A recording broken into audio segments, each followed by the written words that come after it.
Welcome to the Dental Brief, the world's direct, right-to-the-point podcast produced to get you the information you need to learn and grow your practice. To learn more about our guests and find links to information discussed on our show, visit our website, dentalbrief.com. On to today's episode. Hello, everyone. Welcome to another episode of the Dental Brief. Today, I have with me as our special guest, Brannon Moncrief. Brannon, say hello. Hey, thanks for having me. Hey, we're glad to have you here. We're really excited about today's subject. Brannon, go ahead and tell us a little bit about yourself. Now, I know you're a transition expert, but go ahead and tell us a little bit about yourself, your background, and how you got in the industry. Yeah, absolutely. So based in Texas, I have a finance degree, and coming straight out of college, joined a small finance company out of the Houston area that specialized in lending money to dentists. So I spent 9 years there, doing everything from underwriting dental loans all the way up to when I exited that company, I was the director of business development. So worked with all the dental brokers across the country, accountants, attorneys, doing practice financing, involved in practice transitions on a daily basis. And about almost 10 years ago, decided to become a dental broker and purchased my company, McLerran Associates, and currently partners in that company with my brother and another gentleman in Houston.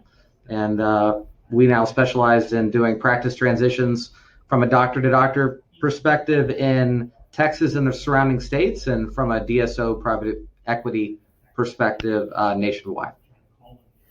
Yeah, so thank you for sharing that with us. Obviously, you know the finance background of this inside and out. I know that you have quite a bit of experience and transitions, but today's topic is a little bit of a hot topic in this industry today, and a dilemma that a lot of dentists have, which is, should they sell their practice to a DSO? So jump right in and tell us what you know about that and share with us. Yeah, absolutely. There's obviously been a growing trend towards successful practice owners selling to or partnering with DSOs over the past few years. And I'll be quite honest, up until a few years ago, in many of the conversations with our sellers, DSO was a four-letter word. It's not something that we even broached as far as a topic of conversation. So traditionally speaking, we just did doctor-to-doctor transactions.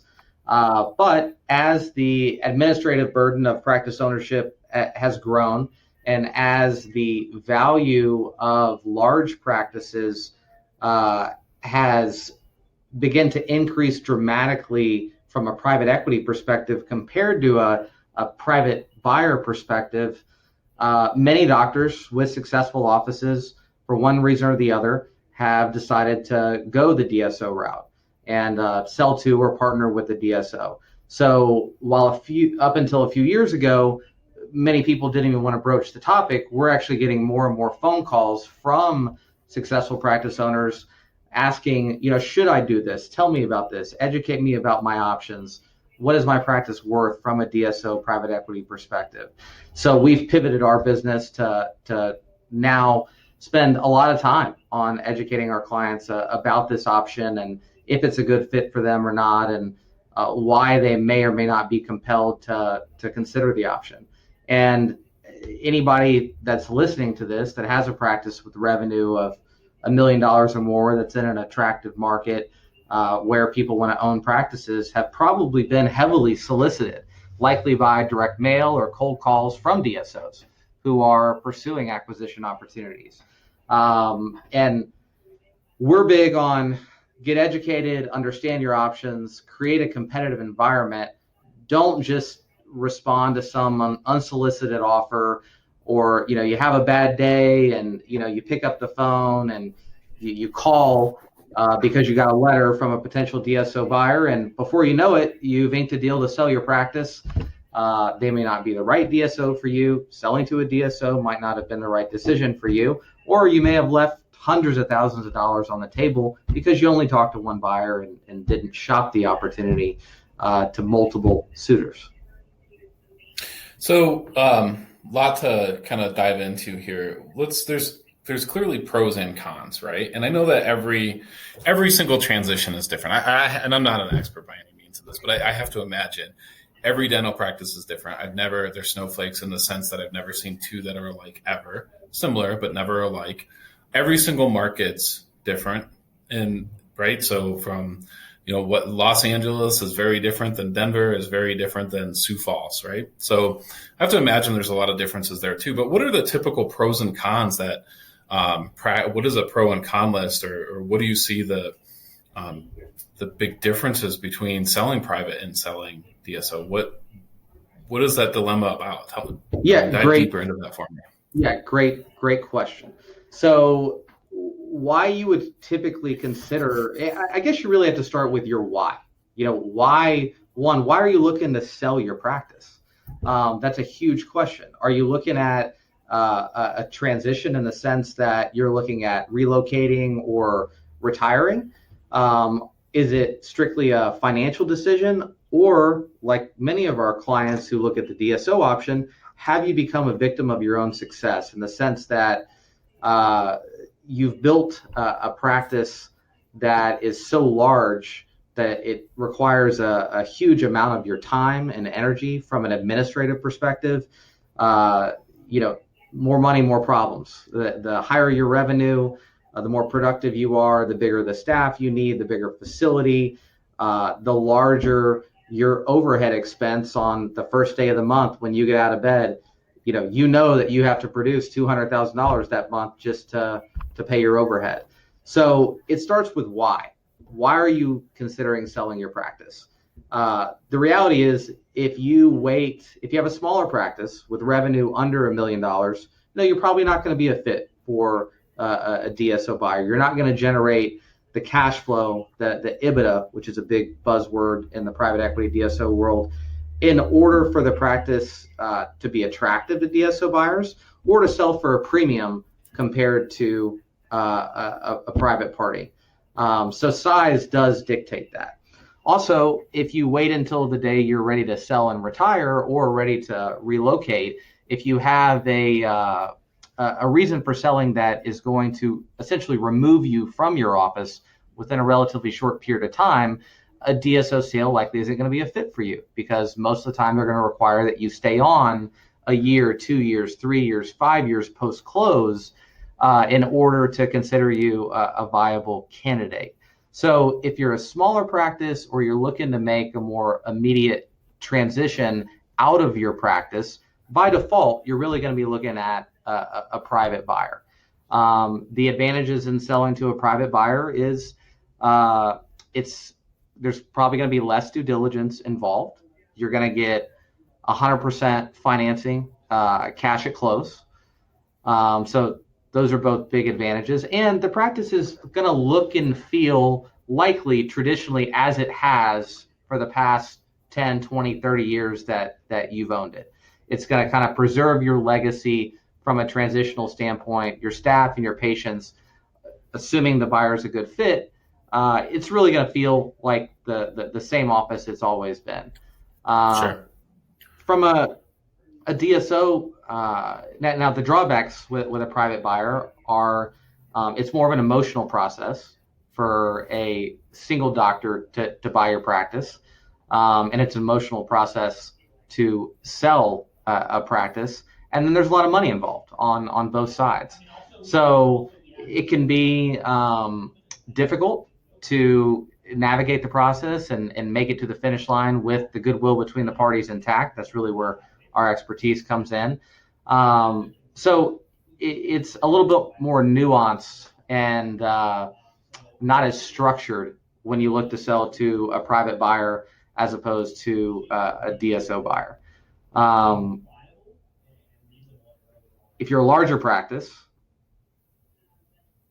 financially speaking, typically in the DSO private equity world, your practice is going to be worth more than it is in the private buyer world.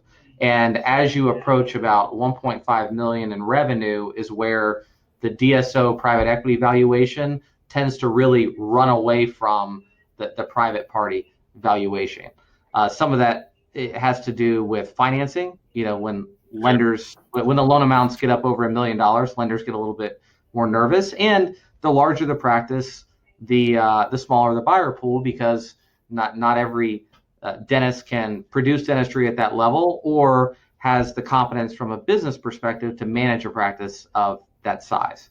So pros are, continuation of your legacy, not a lot of change involved, and cons are more of the financial side of it, as well as the fact that if you want to sell your practice and continue working in it post-close, unless your practice is of a certain size from a both facility and revenue standpoint, there might not be room for you to continue working there post-close if it's going to be the buyer's baby and they're planning on working there full time.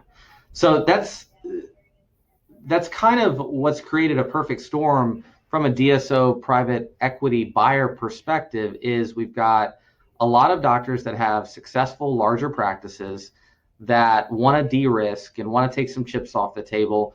They can get a lot more money from a valuation perspective from a DSO buyer, and they can continue working in their practice for the next 2, 3, 4, 5, 10 years until they're ready to transition in retirement. So it allows them to put a nest egg in the bank and then continue working in their own office with the infrastructure and administrative support of a DSO buyer or DSO partner. So the ability to continue working in your practice post-close long-term, the financial consideration that a DSO brings to the table from a valuation perspective above and beyond what a private buyer can provide, and then the administrative infrastructural support that a DSO buyer provides are all advantages on the DSO side. Now, some disadvantages on the DSO side are you have to make sure that you partner with the right DSO from a fit perspective. Are they going to allow you to retain your clinical autonomy? Do they truly have the infrastructure and the support to support you following the sale? Do they know what they're doing? Do they know how to manage a dental practice? Do they stay in their lane? Do they focus on helping you from a business perspective and allow you that clinical autonomy? Those things are all critically important. Typically in a DSO sale, while you're going to get a premium for your practice from a valuation standpoint, you're not going to get 100% cash at close. So you might get 60, 70, 80% cash at close, and then the remainder is going to be put on an earnout, typically contingent upon you fulfilling some type of employment agreement for 2 or 3 years post-close, as well as the practice maintaining its revenue level during that period of time. So if you're looking at, for simplicity purposes, $1 million practice sale to a DSO, you might get $700,000 cash at close, really kind of more in line with a private buyer valuation, and then $300,000 payable over 3 years, contingent upon you working 3 days a week and the practice revenue maintaining at the level it was at when you sold the office. So there's kind of levers on both sides, positive and negative, when it comes to private buyer sale versus a DSO sale. And I'd like to kind of shift here a little bit and talk about steps that a practice can take today. And with that being said, I'm not an expert in this area, but I have to imagine that a lot of practices kind of decide to sell way later on in life than they probably should. In other words, they're getting towards retirement age, they have a significant injury, and it's like, hey, I'm not coming back to work for 6 months, I better sell today. I have to imagine that scenario happens, yes? All the time. Yeah. So with that being said, when is the right time for in someone's career typically, and obviously not every practice is the same, not every dentist is the same, but typically how far away from retirement or how far away from wanting to take an extended period of time off or possibly sell to a DSO should a dentist reach out to an expert such as yourself? We try to get in front of our clients 3 to 5 years in advance of a potential sale. We typically start with evaluation. Like, let's figure out what you have today. What are the pluses and minuses, and what are the potential changes that you can make to make your practice more valuable, more marketable leading up to sale? Just as important as that, what missteps can you avoid? Because a lot of times we do sit down with clients that we've met for the first time. They're ready to sell yesterday, and we start looking at the financials, and the practice has been declining, year over year for several years. We often, more recently, we've seen people make the decision to go out of network and drop all their PPO plans a couple of years prior to a sale, which can lead to patient attrition and a downward trend in revenue. We've seen, clients that haven't updated their office in 20 years, and they're not digital. They don't have a Pano practice management software. IT isn't HIPAA compliant. All kinds of issues that when it comes to selling your practice, they're going to impact value and they're going to impact marketability. The millennial mindset has kind of changed what our buyer looks like and has influenced practice value over the past few years. I mean, young doctors are coming out of school with typically a tremendous amount of student loan debt and high lifestyle expectations. You combine those two things, and they need to buy a larger practice with substantial cash flow in order to substantiate their personal living expense needs. So we're finding that practices with revenue of, say, $750,000 to $1.2 million are kind of the sweet spot in the private buyer world. Practices with revenue over 1.2 million all the way up to 10 million are kind of the sweet spot in the DSO world. And then practices with revenue of, let's call it under 600,000 are becoming increasingly difficult to sell. So if you've got an antiquated facility, maybe you're tucked away in a professional building and you have revenue of 600,000 or less, up until a few years ago, I could sell almost any practice. Those practices that fit that profile are becoming increasingly difficult to sell, and we're seeing those sell more as like merger candidates or things of that nature in today's environment. So, go ahead. No, Brannon, I was going to ask you one last and final question. If you need to finish your thought, please do. But the final question I'm going to ask is, and real quickly, how does a dentist find a trusted professional to help them with this? There's a lot of people, in transitions. Some have experience, some don't. Some are new, some have been around for a while. How do you find an expert to help you? How do you vet that process? Appreciate that question. I'm gonna get to that 2 seconds. I wanna add one thing about prior planning when it comes to a practice sale. So we talked about things that can impact value and marketability, but if you wait to call somebody like me or put your practice on the market until the day you're ready to retire or relocate, exit your practice, you've limited your options in regards to how you can transition to practice. So if you wait until that day, really the default is sell and work back, or sell and walk away, as opposed to if you started planning a few years in advance, you can talk about a phased transition associated to purchase. You can talk about a DSO sale, which requires a multi-year work back. So the sooner you start planning for your transition, the more transition strategies that are available to you to utilize in regards to the sale of your practice. But to move on to your last question, reputation is everything. So you need to look at Google reviews. You need to talk to your peers, whether you're looking at hiring a broker or whether it be a CPA or attorney. They need to be dental specific. They need to have a long track record. This is a regional business, so they need to, for the most part, they need to understand your local marketplace, especially if you're looking at doing a private party transaction.